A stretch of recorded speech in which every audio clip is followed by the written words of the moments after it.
সীতাকুণ্ড বাংলাদেশের দক্ষিণ পূর্বাঞ্চলের পাহাড়, সমুদ্র আর সবুজ প্রকৃতির মিলন মেলা। নামের মধ্যে লুকিয়ে আছে ইতিহাস আর ধর্মীয় বিশ্বাসের ছোঁয়া।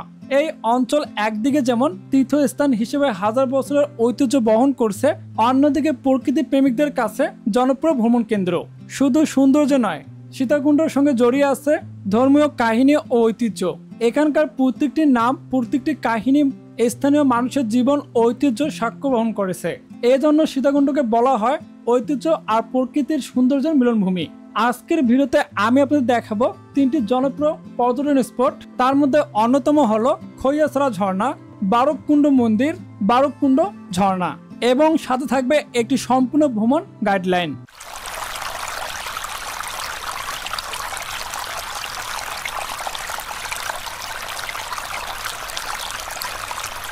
কিভাবে যাবেন, কত টাকা খরচ পড়বে, সবকিছু, কোথায় থাকবেন, হোটেল খরচ কেমন হবে, সবকিছু থাকবে এই ভিডিওতে।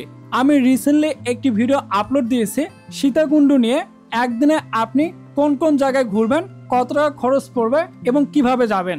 আজকের ভিডিওতে আমি আপনাদের দ্বিতীয় দিন ঘোরার মতো এই তিনটি প্লেস বাছাই করে নিয়েছি। এগুলো আপনি ঘুরলে সত্যি আপনার অনেক ভালো লাগবে। তো চলুন শুরু করে আজকের এই ভিডিও। প্রথমে জেনে নেওয়া যাক আপনি কিভাবে এখানে হোটেল বুকিং করবেন। হোটেল বুকিং করার জন্য আপনি যে প্লেসে থাকেন না কেন, আপনাকে সরাসরি চলে আসতে হবে সীতাকুণ্ড বাজারের মধ্যে। এখানে দেখতে পারবেন আশেপাশে অনেকগুলো হোটেল রয়েছে। যদি আপনি মোটামুটি ভালো মানের হোটেল খুঁজতে চান তাহলে আপনার বাজেট রাখতে হবে 1500 থেকে 2000 টাকা। আমরা যে হোটেলটি বুকিং করেছিলাম আমাদের বাজেটের মধ্যে। আমরা খুঁজতেছিলাম যত কম দামে হোটেল পাবো এক রাতের জন্য সেটি নিব। অনেক খোঁজাখুঁজির পর আমরা একটি হোটেল পেয়ে যাই যেখানে আমাদের 500 টাকা লেগেছিল। এই হোটেলের পরিবেশ মোটামুটি ভালো। আপনি যদি কম বাজেটে ভালো হোটেল খুঁজে থাকেন তাহলে এই হোটেলটি আপনার জন্য সেরা হতে পারে। আমি এই হোটেলের নাম্বার এবং তাদের নাম আমার ভিডিওর মধ্যে দিয়ে দিলাম। আপনারা চাইলে এখান থেকে তাদের সাথে কথা বলে আগে থেকেই বুকিং করে রাখতে পারেন। সেক্ষেত্রে আপনার পরবর্তীতে কোনো প্রবলেম হবে না। আমাদের এখানে রাত্রি যাপন করার পরে আমরা সকাল সকাল ঘুম থেকে উঠলাম। তো ওটার পরে আমাদের সকালের নাস্তা শেষ করে নিলাম। তো মামার সাথে আবার দেখা, দ্বিতীয় দিনের মতো আবার ঘুরবো একসাথে ইনশাল্লাহ। এরপরে আমরা একটি সিএনজি বুকিং করে নেই সারাদিনের জন্য 2000 টাকায়। তা আপনারা যারা আসবেন, যদি রিজার্ভ সিএনজি নিতে চান অবশ্যই তাদের সাথে দামাদামি করে রিজার্ভ করে নেবেন। আজকের ভিডিওতে এক রাত 2 দিনের যে টোটাল খরচ হয়েছে সেটি আপনাদের ধারণা দিব এবং একজনের কত করে খরচ পড়বে সেটাও ধারণা পেয়ে যাবেন। শুভ সকাল বন্ধুরা। সুন্দর দিন এবং সুন্দর রাত কাটানোর পর আজকে আমাদের আবারও যাত্রা শুরু হলো সকালবেলায়। আমরা সিএনজি নিয়ে প্রথমে যাব বারবকুণ্ডের মধ্যে। অনেকের কাছ থেকে শোনা হয়েছে যে বারবকুণ্ডে সবসময় আগুন জ্বলে। আসলে আমরা দেখবো যে সত্যি কিনা, তারপর এখান থেকে আরো অন্যান্য জায়গায় ঘুরবো। তো আপনারা চাইলে এখান থেকে একটি সিএনজি রিজার্ভ করে নিয়ে যেতে পারেন। সেক্ষেত্রে আপনার রিজার্ভে ভাড়া পড়বে 200 টাকা করে। আপনি যদি 4 জন বন্ধুরা আসেন সেক্ষেত্রে যেতে পারবেন, অথবা একজন যদি যান সেক্ষেত্রে আপনার 200 টাকায় পড়বে।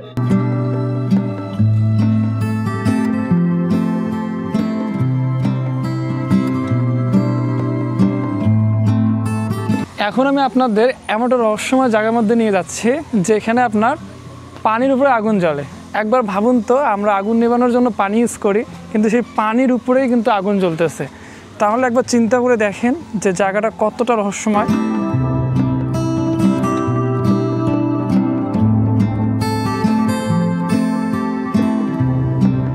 পেয়ারা করে পেলাম, তো আমরা খেয়ে দেখবো যে আসলে কেমন।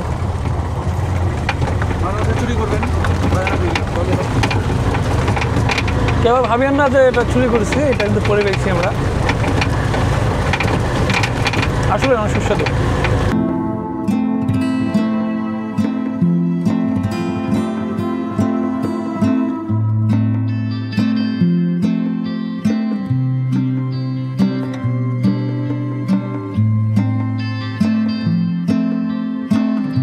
আমরা এই মুহূর্তে সিন্ধু থেকে নামলাম। তো নামার পরে এবারে আমরা যাবো এই রহস্যময় জায়গার মধ্যে। তো চলুন একসাথে যাবো, দেখবো এবং এর সৌন্দর্য উপভোগ করবো। বারবকুণ্ডতে আসার পরে আজকে আমাদের প্রথম যাত্রা হলো আমরা যাবো বারবকুণ্ড ঝর্ণার মধ্যে। এখানে আসার পর আমাদের বারবকুণ্ড যে মন্দিরটা আছে তার পুরোহিতের সাথে দেখাশোনা করে, তার সাথে দেখা হলো। সে বললো যে আগে আপনারা ঝর্ণাটা দেখে আসুন। যেহেতু গত রাতে বৃষ্টি হয়েছে তাহলে আমরা ঝর্ণাটা দেখলে এর সৌন্দর্য দেখতে পারবো। তাই আমরা প্রথমে চলে গেলাম ঝিরি পথ দিয়ে ঝর্ণা দেখার জন্য। তো চলুন প্রথমে আমরা ঝর্ণার সৌন্দর্য উপভোগ করি। আমরা এখন যে জায়গাটার মধ্যে দাঁড়া হয়ে আছি, এদিকে হচ্ছে মন্দির। একটু দেখেন, আমার হাতের বাম পাশে হচ্ছে মন্দির আর ডান পাশে হচ্ছে ঝর্ণা। তো আমরা এই ঝিরিপথ বেয়ে যাবো, এদিক দিয়ে হেঁটে যাবো, তাহলে আমরা এই সৌন্দর্যটা দেখতে পারবো। প্লাস আরও সামন দিয়েও যাওয়া যায়, এই যে সামনে একটা জায়গা আছে ওই দিক দিয়েও যাওয়া যায়। তো এটা একটু তাড়াতাড়ি হয়, যার কারণে আমরা একটু সামনে এসে এদিক দিয়ে চলে যাব। তো চলুন যাত্রা শুরু করি।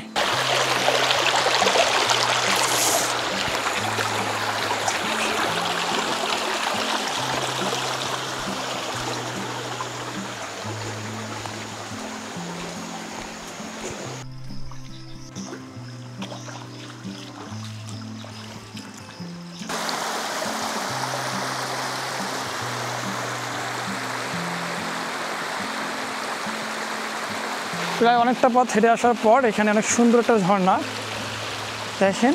এটা কিন্তু আসলে ঝর্ণা না, ওই জায়গাটা উঁচু হওয়ার কারণে ওখান থেকে সুন্দরভাবে ঝর্ণার মতো এখানে পানিগুলো পড়তেছে।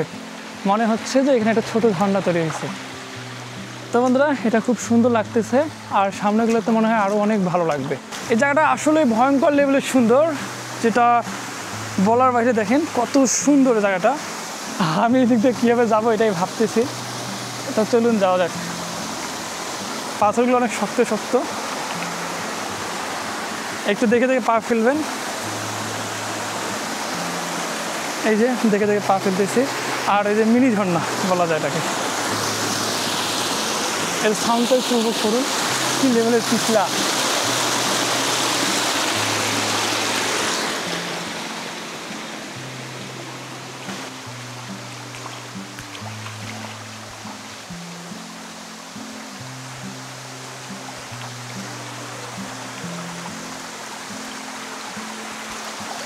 আপনাদের একটা সাবধানতা দেই, টিপস হিসেবে ধরতে পারেন, এখানে কখনো একাই আসবেন না, একাই বা দুইজন আসবেন না। আমরা যেহেতু আসছি দুইজন, কারণ আমাদের এখানে গার্ডের সাথে কথা বলছি, নিরাপত্তা কর্মী যে ছিল তার সাথে কথা বলে মূলত আমরা এসেছি, যার কারণে আমরা এখানে দুইজন এসেছি। আসলে অনেক সুন্দর, এত সুন্দর জায়গা আমি কখনো দেখি নাই। আজকে প্রথমে জায়গা না আসলে কখনো দেখতেই পারতাম না। সত্যি কথা বলতেছি, আমি আগে কখনো এত সুন্দর জায়গা দেখি নাই, ভয়ঙ্কর লেভেলের সুন্দর। তো চলুন সামনে যাওয়া যাক আর দেখবো কী কী আছে। এত কষ্ট করে আসার পর অবশেষে শান্তি, এত সুন্দর জায়গা, যত ক্লান্তি সব এক নিমিষে ভুলে যাবেন এত সুন্দর জায়গার মধ্যে আসলে।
বন্ধুরা, বারোকুণ্ড ঝর্ণা দেখে আসার পর আমরা আবার ঝিরিপথ বেয়ে আসলাম।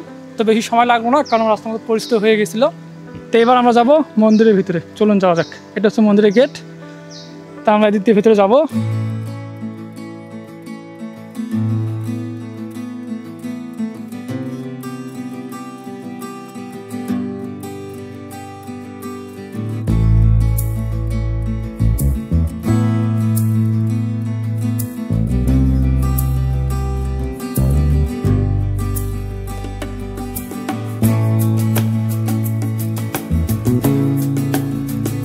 এই জায়গার মধ্যে রয়েছে 7টা মন্দির, যারা সনাতন ধর্মের আছে তাদের জন্য একটা তীর্থস্থান, খুবই সুন্দর।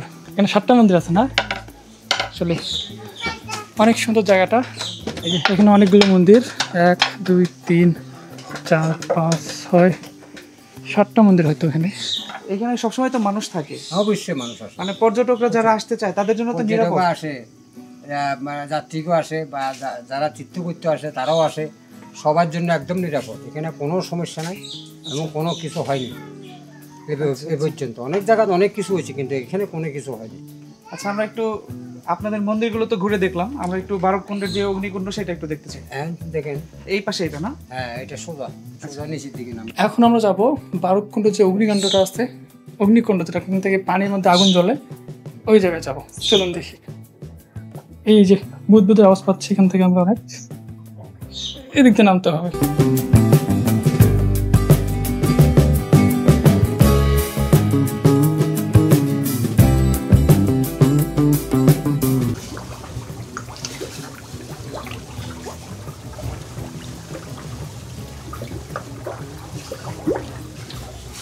কি আজব বন্ধুরা, পানির মধ্যে আগুন জ্বলতেছে। খুবই সুন্দর দৃশ্যটা দেখার পরে খুবই ভালো লাগলো আমার কাছে। আসলেই অনেকটা এক্সাইটেড ছিলাম যে ভেতরে কি থাকবে। আসলেই সত্যি দেখেন, পুরো পানির মধ্যে আগুন জ্বলতেছে, আর এখান থেকে সুন্দর বুদবুদ আসতেছে। যদি আমি পানিটা একটু নেড়ে দেখাই, পানিটা অনেক ঠান্ডা। দেখেন ভেতর থেকে বুদবুদ সুন্দর আসতেছে, আর পানিটা অনেক ঠান্ডা।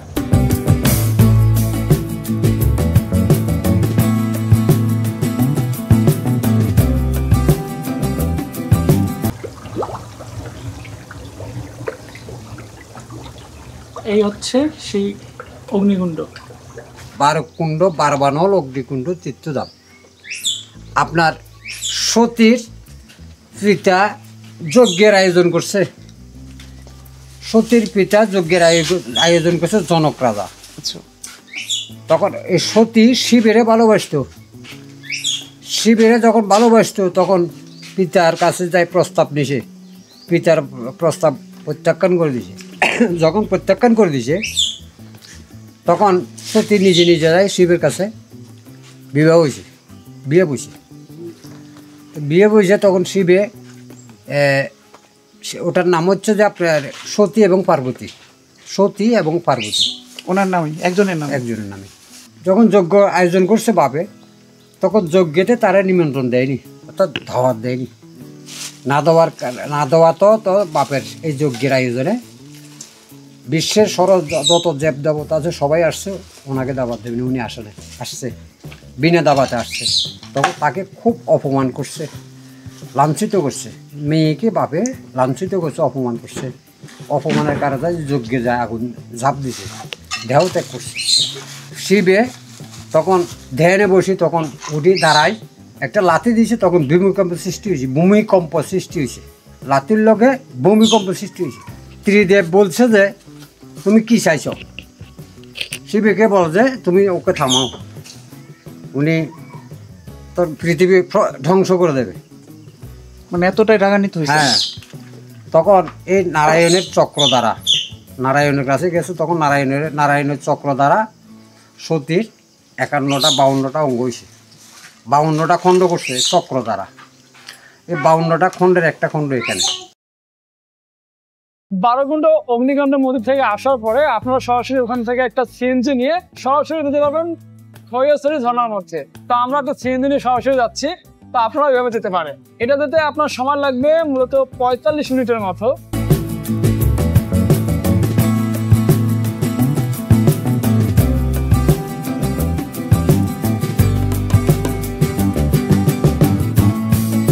আপনারা ঢাকা থেকে আসবেন, এসে সরাসরি বট থেকে এই জায়গাটার মধ্যে নামের বাস থেকে নামার পর আপনাকে যেতে হবে খৈয়াছড়ি ঝর্ণা। এই যে দেখতে পাচ্ছেন একটা ব্যানার দেওয়া আছে, এই ব্যানার দিয়ে আপনাকে সোজা যেতে হবে। তা আপনি চাইলে এখান থেকে সিএনজি নিয়েও যেতে পারেন। খৈয়াছড়ি ঝর্ণার আমরা এখান থেকে এগুলো নিব কিনে, তা এখানে জোড়া হচ্ছে 30 টাকা করে। জোড়া 30 টাকা, দুইটা করে। কত বললেন? জোড়া 30 দুইটা করে, দুইটা, এক জোড়া। মানে একটার ভিতরে দুটো আছে? হ্যাঁ, একটার ভিতরে দুটো। ওকে, এগুলো নিয়ে সন্ধান লাঠি খৈছড়া জমা চলে যায়, ট্যাংলেটগুলো নিয়ে যায় পিছলা। ইউটিউবে দেখে সার্চ করে দেখেন, ওখানে বিস্তারিত লেখা আছে। বন্ধুরা এখানকার ঝর্ণায় আমরা যাব, তো ঝর্ণা অবশ্যই পিচ্ছিল হবে, যার কারণে আমরা অ্যাঙ্গেলগুলো নিল যাতে করে আমাদের পাটা সুরক্ষিত থাকে এবং পিছলি ব্লক থেকে দূরে থাকবো। তো আপনারা যেন আসবেন, এইখানে দোকান আছে, এখান থেকে আপনি নিতে পারেন এই জায়গা থেকে।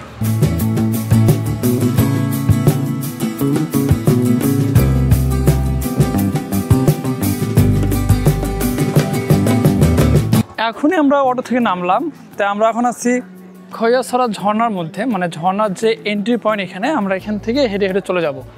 সবগুলো অটো, তারপর যে বড় বড় কার, যা কিছু থাকে না কেন সব কিছু এখানে এসে স্ট্যান্ড করবেন, করার পরে আমরা এখান থেকে হাঁটা শুরু করব। তো এখানে আপনার খাবার দাবার থেকে শুরু করে সব কিছুই পাওয়া যায়। তো আমরা এখান থেকে লাঠি নিব, এই যে এখান থেকে একটা লাঠি নিয়ে নেই, কারণ এত দূর জিরিপথে আমরা যাবো, তো একটা লাঠি ছাড়া তো এখানে যাওয়াটা রিস্ক হয়ে যায়। সো আমরা এখান থেকে একটা লাঠি নিয়ে নিচ্ছি। এগুলো রঙিন লাঠি থাকে যেগুলো, ওগুলো নাই? রঙিন যেগুলো লাঠি থাকে ওগুলো নাই? এগুলো কত করে?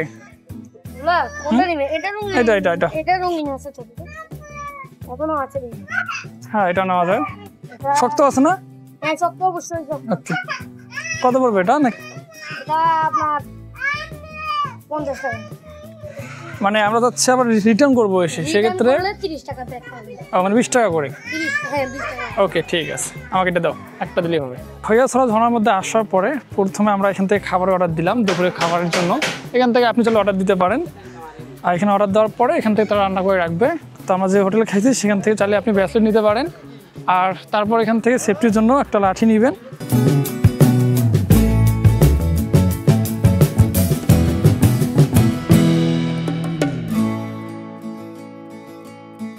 এই হচ্ছে পাহাড়, আমরা পাহাড় বেশ সুন্দরভাবে যাচ্ছি। তো কি মাদ্রাসা গেছিলা না স্কুল? বাবুর অনেক শরম পেয়েছে, যার কোনো কিছু বলতেছে না। চলুন সামনের দিকে যাওয়া যাক। ভাই চ্যানেলের নাম বলেন একটু। তাওফিকুল আমার নামই। ইনশাআল্লাহ ভাই। সাবস্ক্রাইবার কিরকম ভাই? এই 19K। মাশাআল্লাহ। আমরা কি শুধুমাত্র ঘোরার উদ্দেশ্যে আসা? হ্যাঁ, আমাদের ঘোরার। আচ্ছা, বাসা কই ভাইদের? আমাদের বাসা হলো মুগদা। আমরা তো ঢাকা থেকে আসছি। আচ্ছা, চলুন একসাথে এনজয় করা যাবে।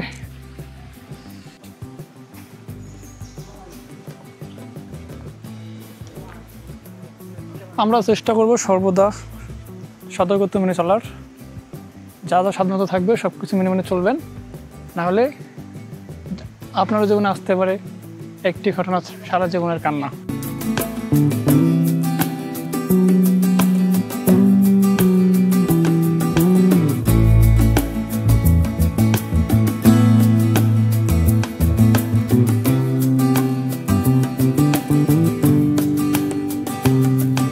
রাস্তার হাল বেহাল অবস্থা। তো আমরা একটু সামনের দিকে যাবো, দেখি এভাবেই খুব পিচ্ছিল রাস্তা, খুব সাবধানে যেতে হবে। এখান থেকে যদি পড়ে যান কোনোভাবে দুর্ঘটনা বশত, কোনো মাপ নেই, একদম উপরে চলে যাবেন। এখান থেকে পড়ে যাওয়া মানে উপরে চলে যাওয়া, কারণ নিচে সবগুলোই পাথর। আমরা পাথর বেয়ে বেয়ে যাচ্ছি, খুব সাবধানতার সাথে যেতে হবে। সবাই মিলে একটা চিৎকার দেবো, সবাই মিলে একটা চিৎকার দেবো। দাও চিৎকার, 1 2 3।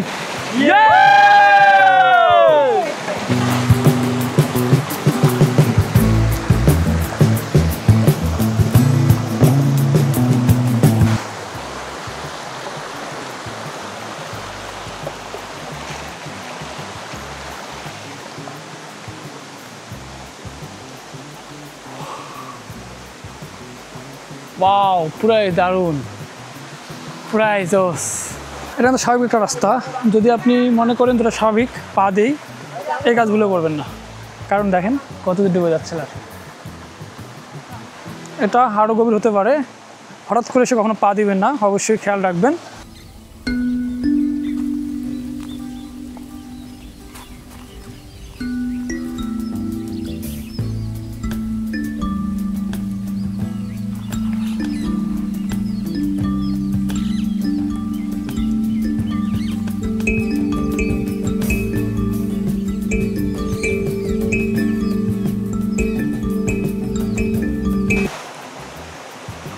এই জায়গাটায় ভাই পড়ে গেছিলো, অবশ্যই সাবধানে আসবেন যারা আসবেন। খুবই পিচ্ছিল পাথর, মানে প্রচুর লেভেলের পিছলা, সাবধানে উঠতে হবে, প্লাস সাবধানে সব কিছুই সাবধানে করতে হবে।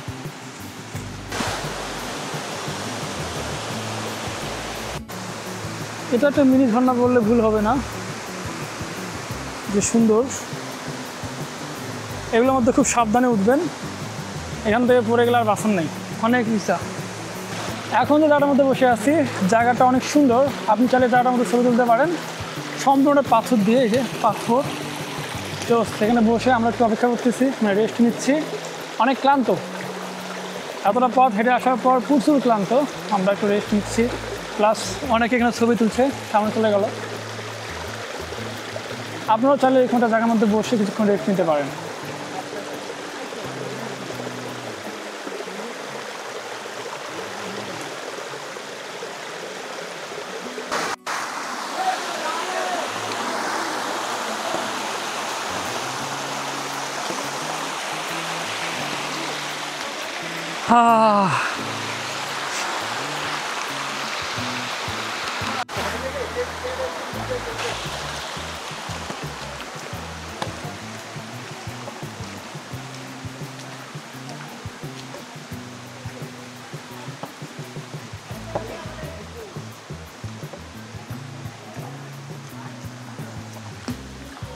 মায় তো অনেক পানি। আমার কাছে মনে হচ্ছে আমরা প্রথম ঝর্ণার কাছে চলে এসেছি।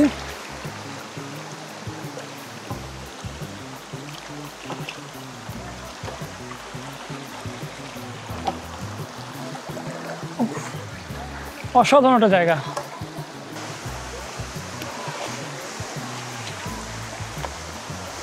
বাংলাদেশেও যে এত সুন্দর সুন্দর জায়গা আছে সেগুলো আপনি না ঘুরলে কখনোই দেখতে পারবেন না।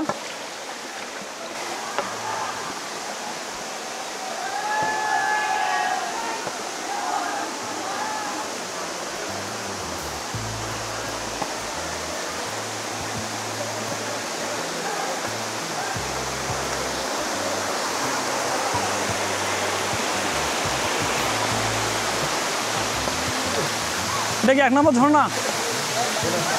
2 নম্বর। 1 নম্বর কোথায় ছিল? ও ছেড়ে আসছি। ওকে, এটা হচ্ছে 2 নম্বর ঝর্ণা। তো আমরা 1 নম্বর ঝর্ণা ছেড়ে আসছি নিচে, ওটা হয়তো খেয়াল করি নাই। এটা হচ্ছে 2 নম্বর। এই যে দেখেন কত সুন্দর দৃশ্য। এটা হচ্ছে 2 নম্বর ঝর্ণা। তো আমরা 1 নম্বর ঝর্ণা ছেড়ে আসছি। এটা হচ্ছে 2 নম্বর ঝর্ণা। অনেক সুন্দর, চা আসলেই সত্যি অনেক সুন্দর, আমার কাছে অনেক ভালো লাগছে। আপনারা আসতে পারেন এবং আপনার কাছে কয় নম্বর ঝর্ণা বা কোনটা ভালো লাগে বেশি অবশ্যই কমেন্ট করে জানাবেন।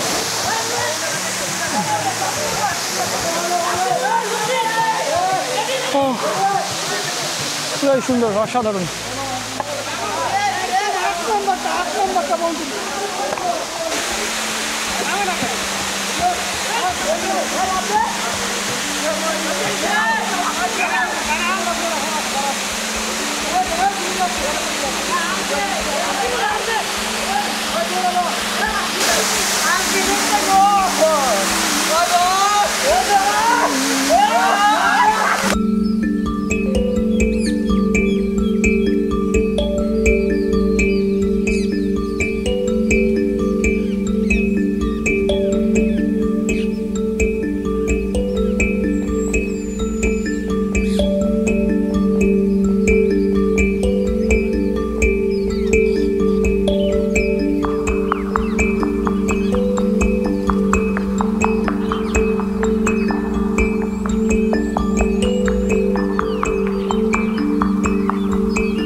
গান গাইতে ইচ্ছা করতেছে।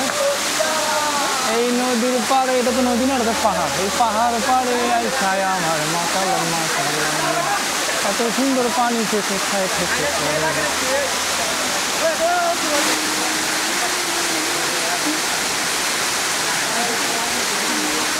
আসার পর নিজেকে সতেজ রাখার জন্য আপনি এখান থেকে প্যাড়া, আমরা এগুলো কিনে খেতে পারবেন।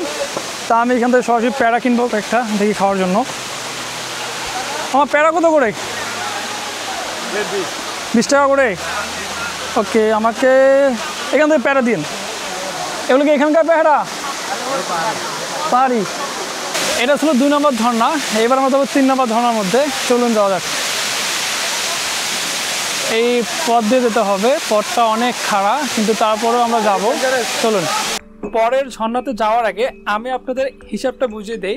একদিনের ভ্রমণ 2 দিন 1 রাতের খরচ। প্রথমে জানা যাক একদিনের খরচ। যাওয়া আসা বাস ভাড়া 700 গুণন 2 সমান 1500 টাকা। সিএনজি নিয়ে ভ্রমণ খরচ মানে আপনার প্রত্যেকটা প্লেসের মধ্যে ঘুরবেন সেই খরচ হচ্ছে আপনার 2000 টাকা করে সারাদিন। খাওয়া দাওয়া সারাদিনের খাওয়া দাওয়া 600 টাকা। টোটাল খরচ পড়বে আপনার 4100 টাকা।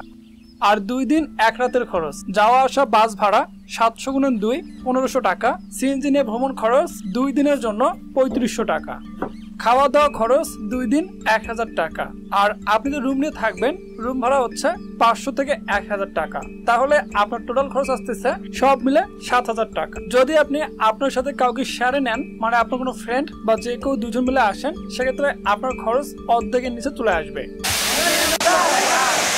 আমাদের এদিক দিয়ে উঠতে হবে, এই যে পথ ভেবে উঠবো আমরা এদিক দিয়ে।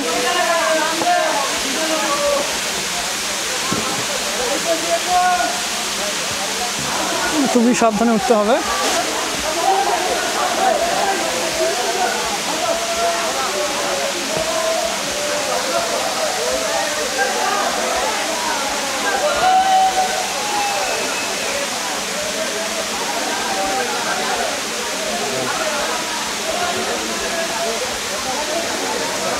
আমরা এখানে উঠবো উপরে, খুব সাবধানে উঠবেন, জায়গাটা অনেক ভয়ঙ্কর। শুধুমাত্র সুন্দর আছে জন্য ঘুরতেছি, সৌন্দর্য দেখার জন্য। তো আমরা এই পথ দিয়ে উঠবো।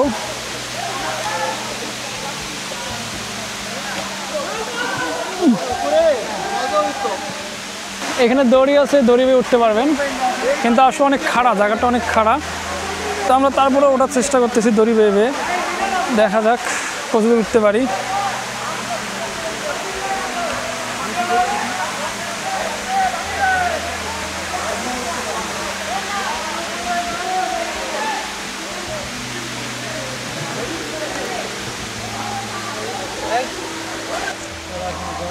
এখানে চলার জন্য দড়ি বেয়ে উঠতে হবে, অনেক পিচ্ছিল রাস্তা।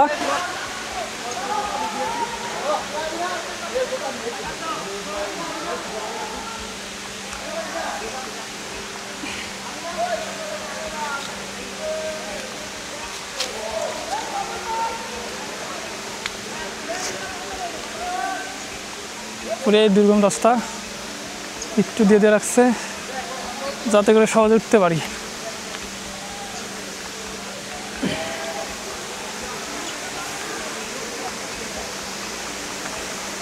এলো রাস্তা দেখার মতো না, আগে নিজে উঠি তারপর দেখাম।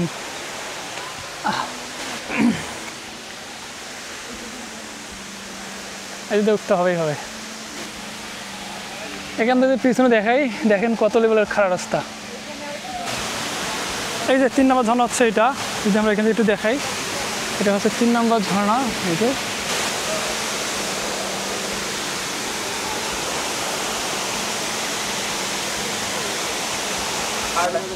এবার যাচ্ছি আমরা 4 নম্বর ঝর্ণায়। চলুন যাওয়া যাবে উপরে। রাস্তা কি আছে আছে, রাস্তা ভীষণ ডেঞ্জারাস, এভাবে যেতে হবে, কিছু করার নেই। চলুন। কোথায় ঘুরে?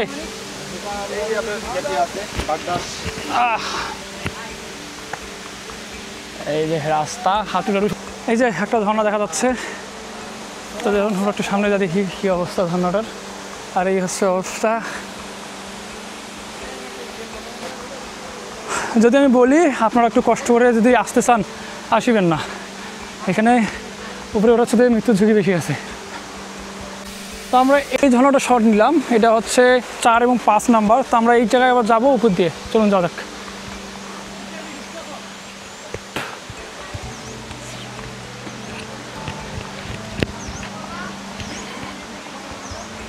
এত উপরে কখনো উঠি নেই, আজকে প্রথম উঠতেছি।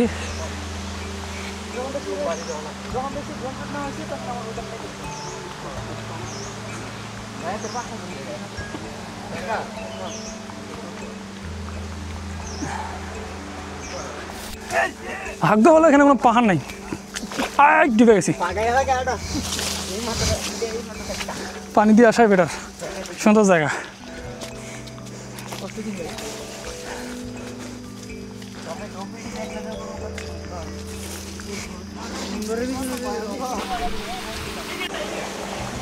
ফাইনালি চলে আসলাম এই জায়গার মধ্যে। ও অনেক কষ্ট করে জায়গার মধ্যে আইছি।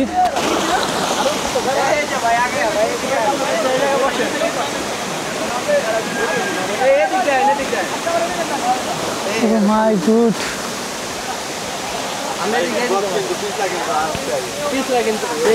এই জায়গায় আসার পর দেখতেছি বেড়া বেড়ি সবাই আসছে।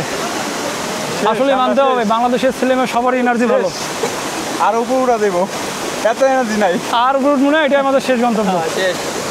এই যে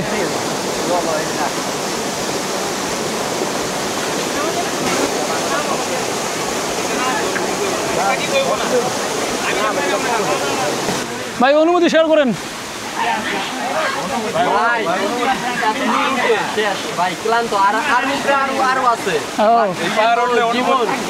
যে উদ্দেশ্যে আসছেন পাহাড় উঠলে ভাই অনুভূতি কিছু লাগে না, সবই অনুভূতি। ওই যে রাশি কি আছে, এই অনুভূতি বলা যাবে না। যে উদ্দেশ্যে আসছেন সেটা পূরণ হয়েছে, পূরণ হয়ে বেশি হয়েছে, পূরণ হয়ে বেশি হয়েছে। যাক মাশাআল্লাহ। এই জায়গাটা কষ্ট করে পার করলাম, করার পরে এবার এদিকে যাবো। ওটা তো সহজ।